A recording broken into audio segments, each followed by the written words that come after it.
الله ونعم الوكيل، نعم المولى ونعم النصير، ولا حول ولا قوة إلا بالله العلي العظيم. أعوذ بالله من الشيطان الرجيم، بسم الله الرحمن الرحيم.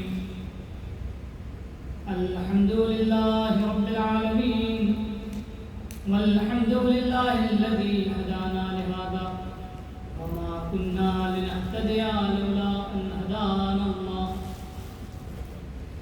ثم الصلاة والسلام والتحية والإكرام على سيد المرسلين خاتم النبيين مولانا ومولى الثقلين جد الحسن والحسين أبي القاسم المصطفى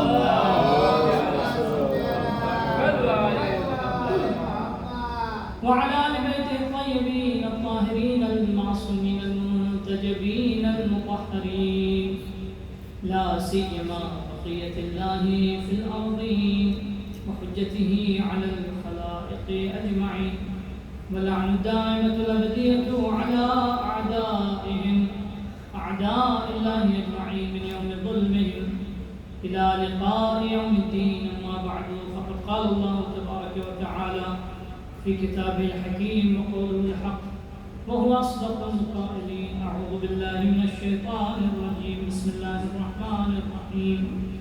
قل إن كنتم تحبون الله فاتبعوني يحببكم الله ويغفر لكم ذنوبكم والله غفور رحيم. صدق الله ورسوله الكريم والأئمة الميامين ذو الحمد اللهم صل على محمد وآل محمد اللہ کی بارگاہ میں دعا ہے کہ انشاءاللہ خدا ہمارے اس توفیق کو قبول فرمائے. یہ ماہسیان بھی عبادت ہے، اس کی بارگاہ میں قرب و تقرب کا موقع حاصل ہو سکے انشاءاللہ. اس مجلس کا جو بھی عزم ہے بانین کے مرحومین کو اور جو بھی اس کار خیر میں سہیم ہیں ان کے مرحومین کو اور حاضرین کے تمام مرحومین کو ملے. بلند آواز سے صلوات محترم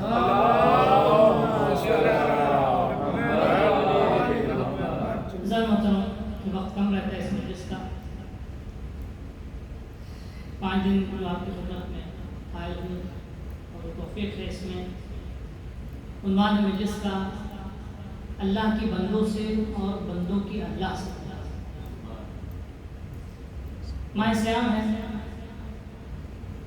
اور اللہ نے ایک بہترین فرصت عطا کی ہم بندوں کو اس مہینے میں، جہاں بہت سارے توفیقات ہیں، جہاں بہت سارے فیوزات ہیں. مہینہ خود اپنی زبان بولتا ہے کہ برکت کا مہینہ ہے. اس کے شب و روز اس کی فضاؤں سے محسوس کر سکتا ہے انسان. جب تنفس کرتا ہے تو اس سے اللہ کی رحمت اور برکت کا احساس ہوتا ہے انسان جو بھی اللہ پہ ایمان رکھتا ہے.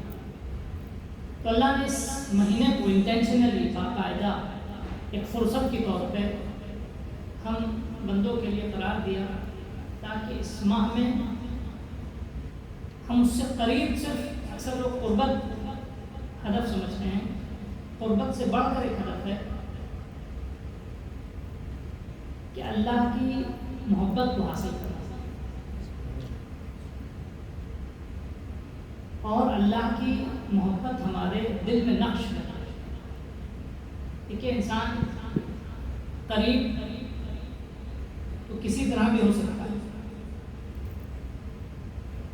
لیکن قربت سے ایک بلند درجہ ہے محبت کا. رسول خدا کے قریب بہت سے لوگ ہیں. میں منفی معنی میں بات نہیں کر رہا ہوں، وہ لوگ جو منافق ہیں میں ان کی بات نہیں کر رہا ہوں. رسول خدا کے گرد و پیش بہت سارے لوگ ہیں. مولا کائنات کے قریب بہت سارے لوگ تھے،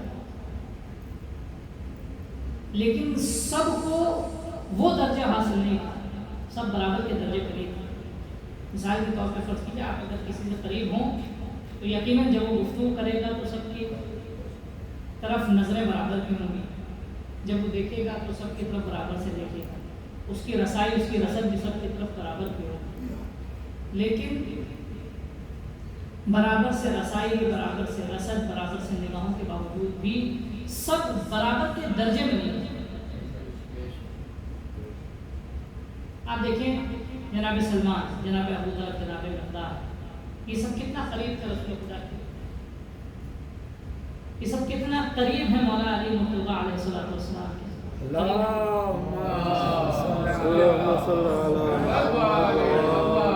کتنی قربت ہے، اس میں کوئی شک ہے قربت میں، یعنی روحانی قربت ہے. لیکن ان سب کی قربت کے اعتبار سے بھی سب رتبے میں برابر نہیں. کیوں نہیں رتبے میں برابر؟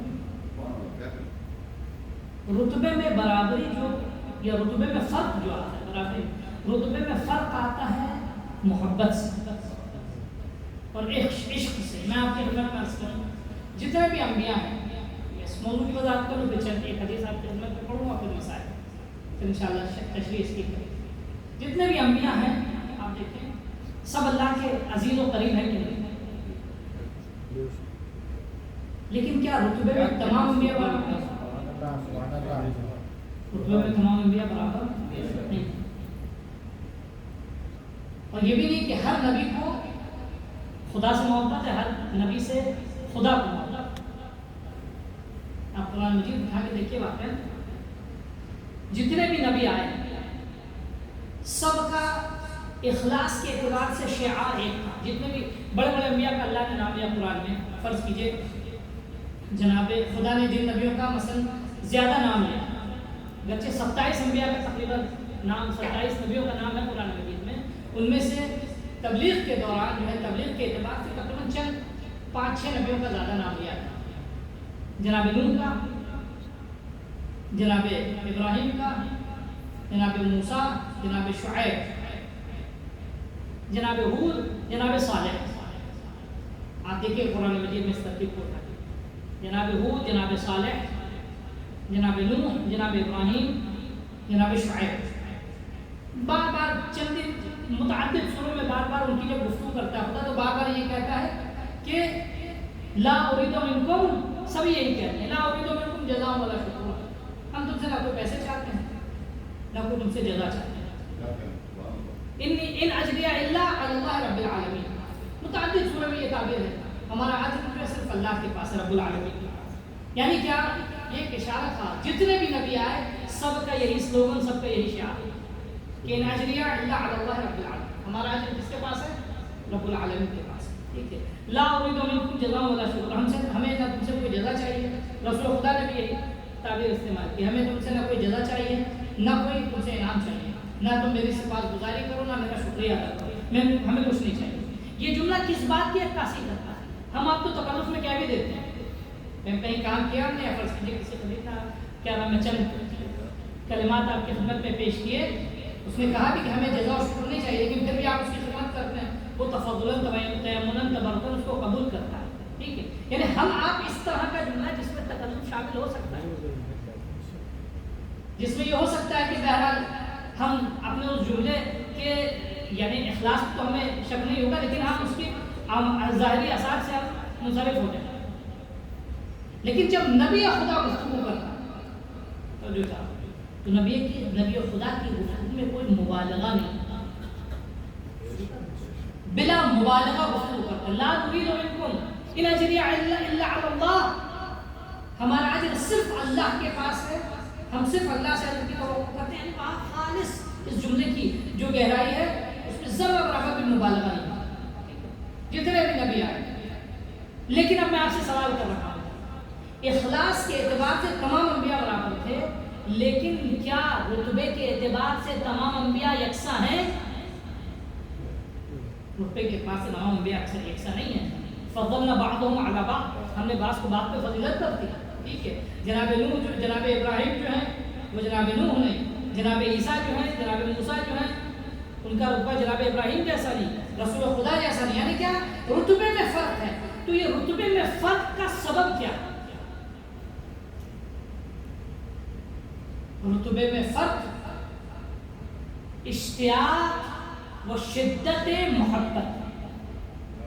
تو جو چاہتا انسان کے رتبوں میں فرق آتا ہے، وہ محبت سے، عشق سے آتا ہے، کس قدر اس کا عشق ہے. اور اسی اعتبار سے اللہ نے ہر نبی کا امتحان دیا. اچھا، نبیوں کے درمیان عشق اور محبت کا جو فاصلہ ہے وہ صرف ایک پوائنٹ کا فاصلہ ہے، بہت زیادہ فاصلہ نہیں ہے، زمین و آسمان کا فاصلہ نہیں ہے. آپ دیکھیں مثال کے طور پہ جناب شعیب، جناب یونس، جناب یوسف، ان سب کی زندگی کی آپ سختیوں کو دیکھیے، لیکن سختیوں میں وہ راہ حب خدا کو چھوڑا نہیں. اور نقطوں کا فرق، یہی نقطے کا فرق بھی ان کے رتبوں و درجات میں فرق کا سبب بنتا ہے. ٹھیک ہے، رسول خدا تمام انبیاء نے اذیت برداشت کی. رسول خدا اپنے لیے کہتے ہیں ما اوذی نبی کما اوذیت، جو تکلیفیں میں نے برداشت کی وہ کسی نبی نے برداشت نہیں کی. تو یہ فرق، یہ تکلیفوں کا فرق، یہ شدت کا برداشت کرنا، یہ کہاں سے، اس کا منشا کیا ہے؟ منشا محبت. تو اصل جو فرق ہوتا ہے رتبوں میں وہ قریب ہونے سے نہیں ہوتا، فرق ہوتا ہے رتبوں میں محبت سے. جناب ابو ذر کی محبت، جناب سلمان کی محبت، یہ بھی علی سے محبت کرتے ہیں، وہ بھی علی سے محبت کرتے ہیں، لیکن ان کی اور ان کی محبت، یعنی ان کے اور ان کے رتبوں میں فرق جو ہے وہ شدت محبت. چھٹے امام نے جناب سلمان کی یہ جملہ جناب ابو ذر کے لیے نہیں کہا، یہ جملہ جناب مقداد کے لیے نہیں کہا، جناب سلمان کے لیے کہا. کیا کہا؟ کہ ان کے 3 کمال بتا، ان میں سے ایک کمال یہ تھا کہ وہ کبھی بھی اپنے ولی خدا کے پلکوں کے اشارے کے بغیر کوئی عمل انجام نہیں دیتا. میں اپنے الفاظ میں کہتا ہوں. ٹھیک ہے، آپ دیکھیے جس وقت مولا کائنات کے گلے پر رسی بنی تو سب الگ سبوں نے اپنا جس کو ریاکشن دکھایا، سب پریشان تھے، لیکن جناب سلمان خاموش کر دیا. جناب سلمان خاموش کھڑے. کیوں خاموش کھڑے؟ میں اپنے ولی خدا کی آنکھوں کو دیکھتا ہوں. یہ کیا ہے؟ یہ فرق جو آتا ہے انسان میں، بس انسان کے اندر اس کے خدا سے قرب میں اور خدا کے نزدیک اس کے رتبے میں، یا ولی خدا کے نزدیک اس سے قریب ہونے میں اور اس کے رتبے میں فرق کیسا ہے؟ فرق جسمانی تقرب سے زیادہ قلبی محبت. جس قدر انسان کی محبت عمیق ہوگی اس قدر اس کا قرب بھی عمیق ہوگا. بس ابھی تو میں ایک روایت آپ کی خدمت پیش کروں گا، پھر انشاءاللہ ہر روز اسی طرح روایت کے ذیل میں آپ کی خدمت میں گفتگو کروں گا. تو عنوان اصل کیا ہمارا؟ ہماری خدا کے بنسبت محبت اور خدا کی ہماری بنسبت محبت. اور یہ ماہ اللہ نے بہترین موقع قرار دیا کہ اس ماہ میں ہم اللہ سے قریب صرف نہ ہوں، ہم اللہ سے عشق کر سکتے ہیں. قرآن مجید میں مقام پہ اللہ ارشاد فرماتا ہے الذین آمنوا اشد حبا للہ، وہ لوگ جو ایمان لے کر آئے ان کو اللہ سے شدید محبت ہے، شدید عشق ہے. اچھا، اللہ کا عشق انسان کے دل میں کیسے آئے گا؟ کیسے انسان کے دل میں اللہ کی محبت آئے گی؟ اللہ کو چھوڑ کے کسی کی بھی محبت انسان کس وقت محسوس کر سکتا ہے؟ کس وقت انسان کے دل میں کسی کی محبت آ سکتی ہے؟ انسان کے دل میں محبت کے آنے کا سب سے پہلا قدم ہوتا ہے اپنے محبوب کے جمال کو محسوس کرنا.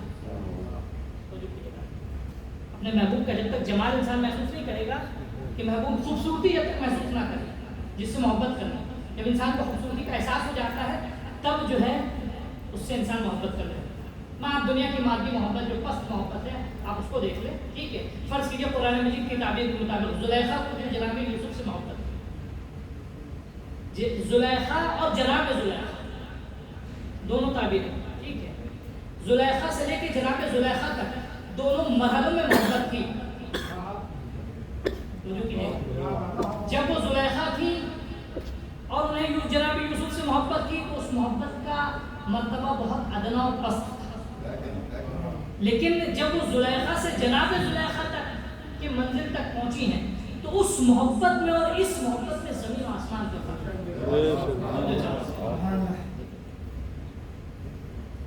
پہلی محبت جو تھی وہ بھی خوبصورتی ہے، جناب یوسف بہت خوبصورت تھے، بہت ہی جمیل و حسین تھے.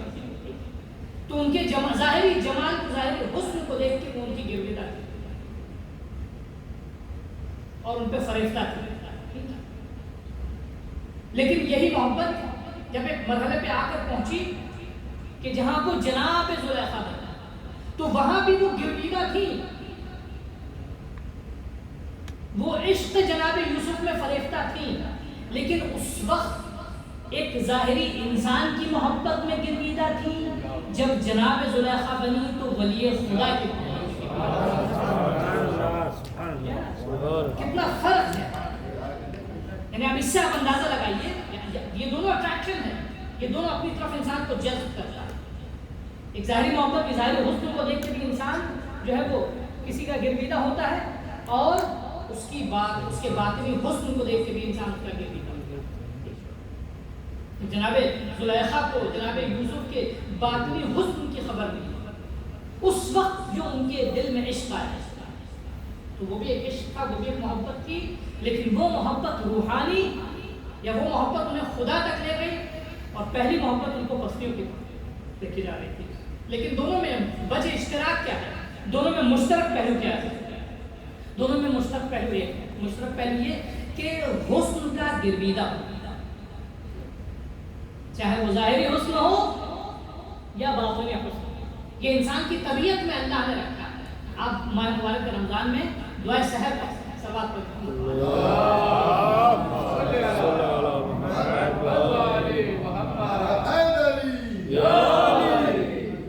ماہ مبارک رمضان میں دعائے سحر کا، دعائے سحر کا جملہ جو ہے اس میں تقریباً 12-13 بند ہے. اس میں ایک بند ہے اللہم انی اسألک من جمالک باجملہ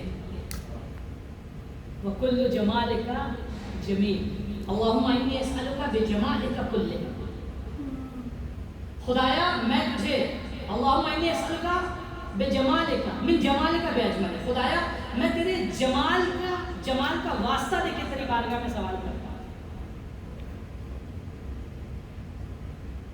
وکل جمالک جمیل، اور تیرا ہر جمال جو ہے وہ جمیل. جمیل جو ہے ایک مرتبہ ہم لوگ کسی کو کہتے ہیں جمیل، جمیل یعنی خوبصورت خوبصورت. ایک جمیل جو عربی میں ہے وہ ایک مستقل صفت کے معنی میں ہے، جس کو صفت مشبہہ بالفعل کہتے ہیں، ایک دائمی مستمر صفت. اللہم انی اسألک بجمالک وکل جمالک جمیل، تیرا ہر جمال جو ہے، تیری ہر خوبصورتی اس میں حسن ہے. اللہم انی اسألک بجمالک کلہ، خدایا میں تجھے تمام تیرے جمال کا واسطہ دے کے. اب سوال یہ کیوں جمال کا لفظ اللہ کا کہ جسم رکھتا ہے؟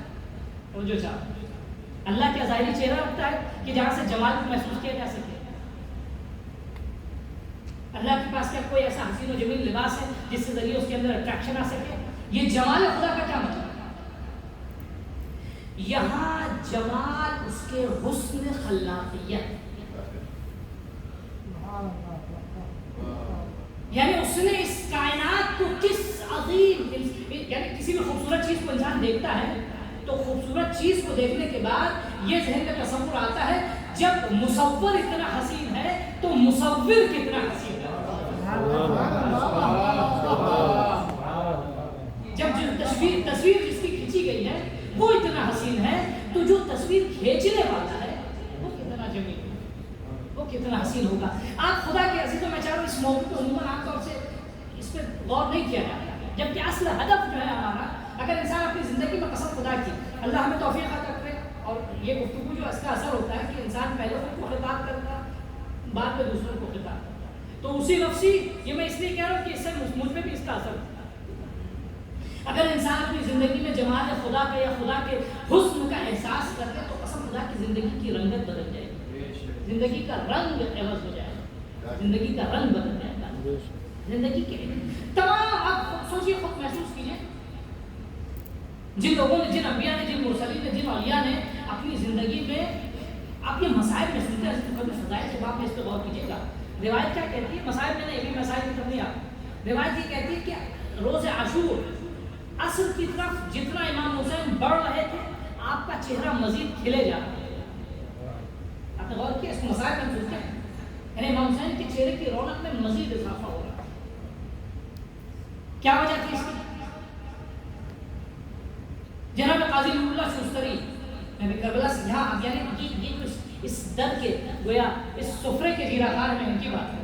قاضی نور اللہ شمستری کی گدی سے بات کہتے ہیں کہ کاٹ کر زبان کھینچ کے کاٹ لیا نکال دیا. جنہوں نے کتاب احقاق الحق لکھی ایسی فضیلت کی کتاب کہ جس کا اب تک کوئی جواب نہ لا سکتا. انہوں نے جب ان کو شہادت کے لیے اورنگزیب نے جب لکھ دیا کہ ان کو یا اپنی کتاب کو رد کیجیے کیونکہ فضل بن روزبہان ایک خبیث قسم کا انسان تھا جس نے مولا کائنات کی منقصد میں جو کتاب لکھی اس کی رد میں آپ نے کتاب لکھی. اس نے حدیث سبلائن میں بھی شک کیا اور جتنے بھی اہل بیت کے فضائل کے اب وہ کہتا اورنگزیب کو جب قاضی قضات تھے اورنگزیب کو جب شکایت پہنچی تو اس نے جو یہ کہا کہ آپ اس کتاب کی رد لکھیں تو یا رد لکھیے یا آپ کی زبان کاٹ لی جائے گی آپ کو شہید ہونا ہوگا. تو علماء کہتے ہیں کہ آپ نے پتھر پہ لکھا رب انی مغلوب فانتصر خدا میں مغلوب ہوں میری مدد کی اور اس کو لکھ کے آسمان کی طرف پھینکا. جب وہ ڈھیلا چھوٹا سا زمین کی طرف آیا تو اس پہ نقش تھا ان کنت عبدی فاصطبر اگر تم میرے بندے ہو تو صبر. یہ اور اس کے بعد آپ نے شہادت آپ قبول کر لی. یہ اتنی سختی کو کیسے انسان برداشت کرتا ہے؟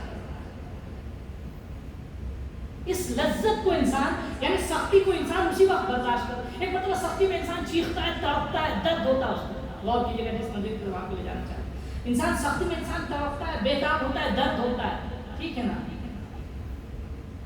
لیکن ایک وقت انسان سختی کے وقت درد کے وقت بڑے سکون کے ساتھ اتنے اطمینان میں ہے کہ پیروں سے تیر نکل گیا اور اثر بھی نہیں ہوا. مولا کائنات کے سلسلے میں سنا ہے نا اتنے آرام سے سختی کا استقبال. یہ کس وقت ہوتا ہے؟ یہ اسی وقت ہوتا ہے کہ جب انسان کو اس درد سے زیادہ عزیز چیز کوئی سامنے نظر آتی ہے. جب انسان اس چیز پہ محو ہو جاتا ہے نا یہ جو تھا کربلا میں جو شہید گر رہے تھے وہ اپنے آپ کو بھول چکے تھے. وہ پھر بھی اس وقت آخری وقت ہے پھر بھی جو ہے وہ اپنی تکلیف کو مولا سے شکوہ نہیں کر رہے تھے مولا یہاں تکلیف ہو رہی مولا یہاں درد ہو رہا. سامنے والے سے کہہ رہے کہ علیہ کے بہاد ہو رہے تم ان کا خیال ہے امام حسین کا خیال ہے. سر جو ہے زانو پہ ہے مولا کے بار بار سر اپنا اس کو فضائل کے بار بار اور کیجیے گا بار بار اپنا سر جو ہے زانو سے ہٹا رہے. کہا کیوں مولا آپ کا سر کس کے سر پر یہ کیا وجہ ہے کیوں ایسا ہوا؟ اس کا بنیادی سبب کیا ہے؟ اس کا بنیادی سبب ہے عشق محبت. انسان کو جب اپنے درد سے زیادہ کسی عزیز چیز سے محبت ہو جاتی ہے تو اس کی زندگی کا رنگ بدلتا ہے. تو ہمیں کیا ہے اس ماہ میں ہمیں بس میں مسائل کی طرف آئے ہمیں اس ماہ میں کیا کرنا کوشش کرنی ہے اور پھر کیا راستے کو کل انشاءاللہ آپ کی خدمت میں وہ روایت بھی آ جائے گی.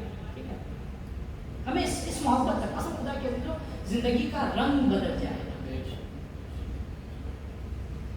ایک دوسری زندگی آپ کو نزدیک نظر آئے گی. بالکل ہم شاید بہت سارے مسالے کا ہم نام بھی نہ لے سکیں لیکن صرف اشارہ کریں گے ان کی طرف آپ غور کیجیے ان کی زندگی ایسی کیوں ہے. کیا کہ آج آئرن مین تھے یا کچھ یا ایسا تھا کہ ان کی زندگی میں تکلیفوں کا اثر نہیں ہوتا درد نہیں درد آتا لیکن اس کا جو خود کو عشق خدا میں مشغول کر رکھا جمال خدا میں اس کا غرق ہو گیا پھر درد ان کو درد لگتا ہی نہیں. جب درد کو یاد کرتے تھے تو خدا کا احسان یاد آتا ہے. جب تکلیف کو یاد تکلیف نظر آتی تھی تو خدا کا فضل یاد کرتے تھے.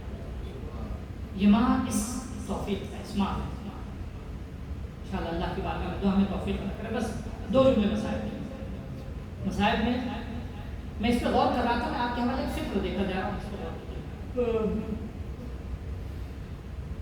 ایام ماہ مبارک رمضان بھوک اور پیاس کا آتش کا منظر.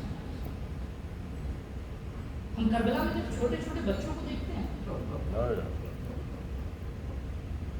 اور ہم لوگ جب مثلا بات کرتے ہیں گفتگو کرتے ہیں کہ پیاس بہت پیاسے تھے قسم خدا کی کیسے پیاسے تھے ہم بتا ہی نہیں سکتے.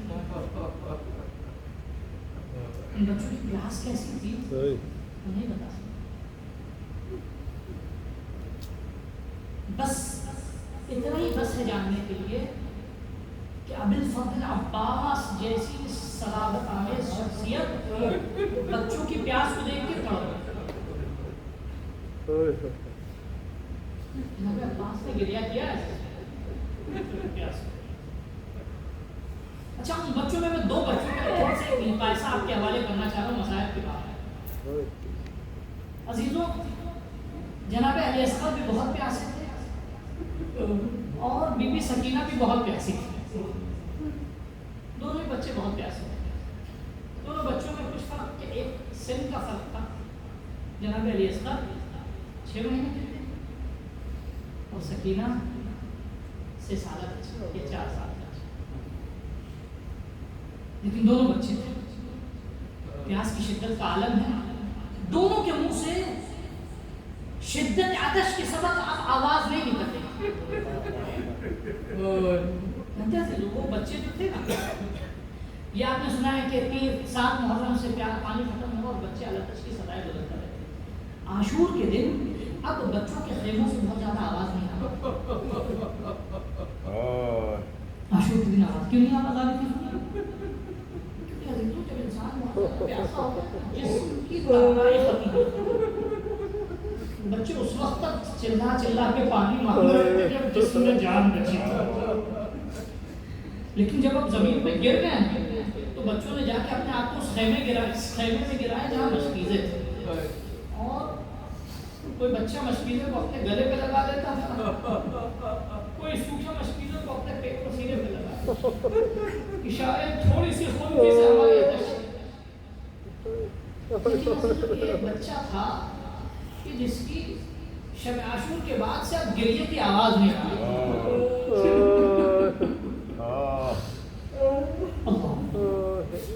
کیوں نہیں گریہ کر رہا تھا؟ جان ختم ہو گئی. آپ نے سنا ہے کہ عاشور کے دن جب بچے کو تیر لگا تو بچے کے منہ سے آواز نہیں کیا آواز کیسے نکلتی جس میں جان نہیں تھی بچے کی. اور ایک منظر اور ہمارے کو بس مجلس ایک مقایسے کا حکم. آپ نے سنا امام حسین نے جب آواز دی تو بچے نے اپنے آپ کو جھولے سے گرایا. کیوں گرایا؟ بچہ اگر چیخ کے رو لیتا تو سب کو خبر پڑ جاتی نا. لیکن کیسے ہوتا بچے کے جسم میں جان نہیں تھی.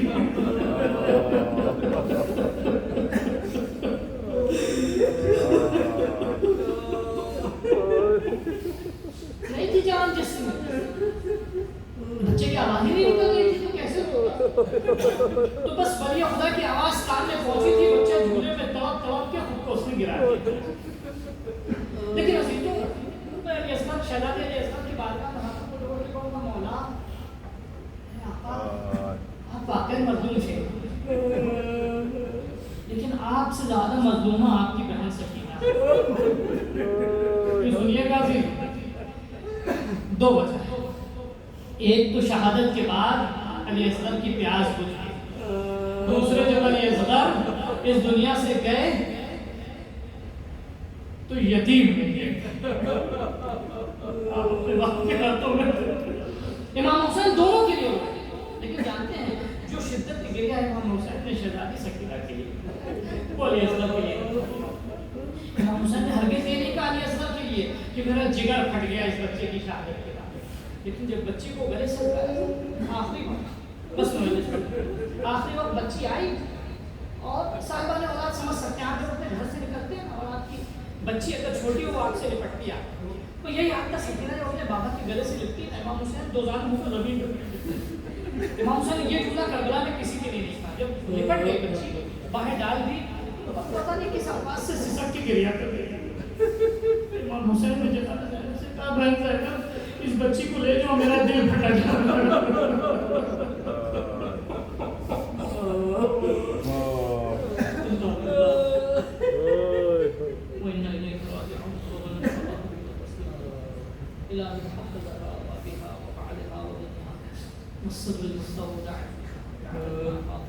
پالنے والے میرے معبود اس عبادت کو قبول فرما.